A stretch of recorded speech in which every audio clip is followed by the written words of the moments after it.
Hey guys, and welcome to another episode of Let's Mod Warframe. Today we're going to be taking a look at one of the recently buffed heavy melee weapons introduced back in update 5.4, the Fragor. Now the Fragor is a heavy hammer that was buffed in hotfix 15.1, giving it a much needed boost. Now the main changes were that the base damage got an increase from 55 damage a hit to 115 damage per hit. They also increased the ragdoll effect that it has on enemies.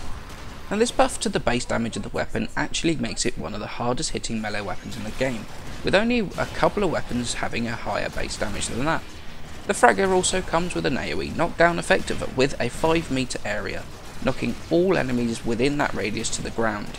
It also comes with a very nice ability to multi-hit, something that is especially nice on weapons that don't have a very high attack speed.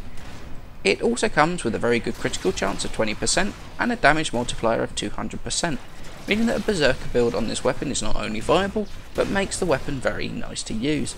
Another great feature of the Fragor is that during the swings of the weapon, it has a very nice amount of momentum, which actually lowers your chance of being staggered, which is amazing when you're using a weapon that swings so slowly that time lost is actually a loss of a lot of damage. The Fragor isn't immune to some problems, however, number one of which is the very slow attack speed. At 0.8 attacks a second, not only is it one of the slowest of the heavy weapons, it's actually one of the slowest in the game.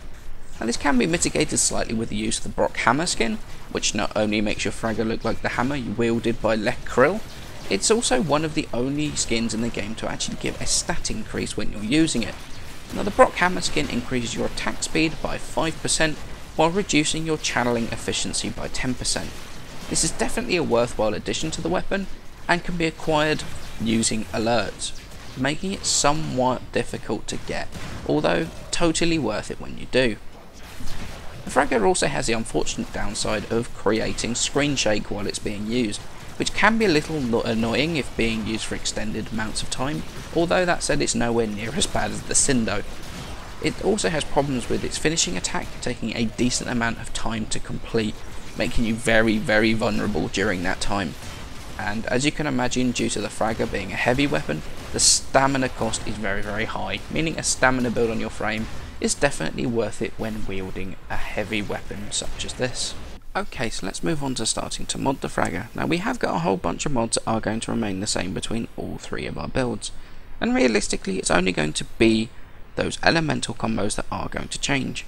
Now we're going to start off with Crushing Ruin, because those combos are very complementary to this weapon, plus it gives us the most amount of mod capacity, with it matching that stance slot polarity. Now we're going to move on to Pressure Point for more damage, Fury for attack speed, which is going to cancel out the attack speed loss of Spoiled Strike, but Spoiled Strike adds another 100% damage, so it's definitely worth being on the weapon. And we're going to put on Berserker, which means that every time the weapon gets a critical hit, it buffs the attack speed of the weapon. So we're going to combine that with True Steel, just to make sure it actually procs that crit a little bit more often. We're also going to go with Organ Shatter, which means that when it does crit, it's going to hit a lot harder.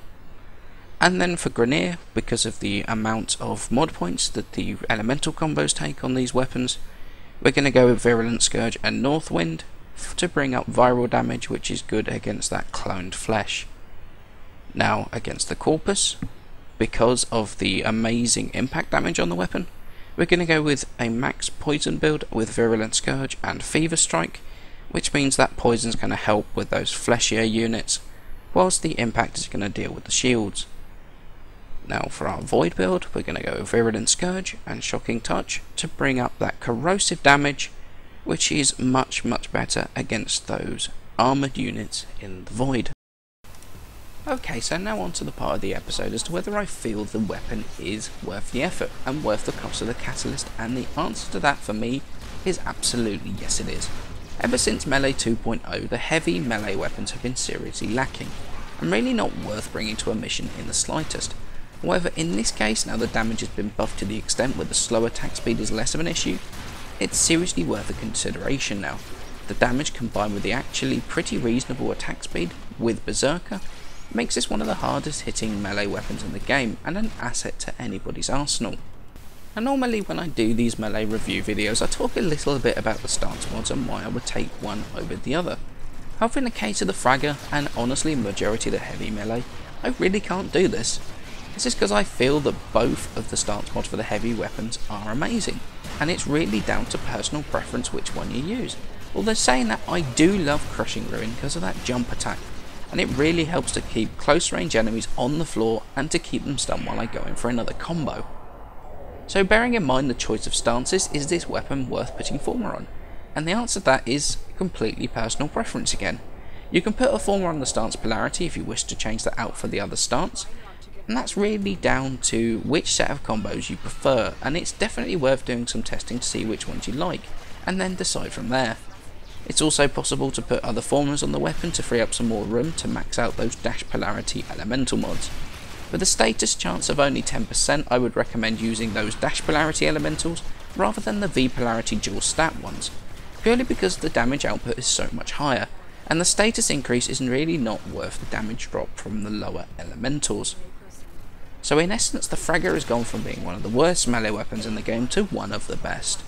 At almost a 110% increase in its base damage has brought it back on par with some of those faster hitting, lower damage melee weapons. And what's more important, it was a huge amount of fun to play with, and that at the end of the day is all that matters. As always guys, many thanks for watching. Please don't forget to leave a like and to subscribe, it helps me out a ton, and I shall see you in the next episode.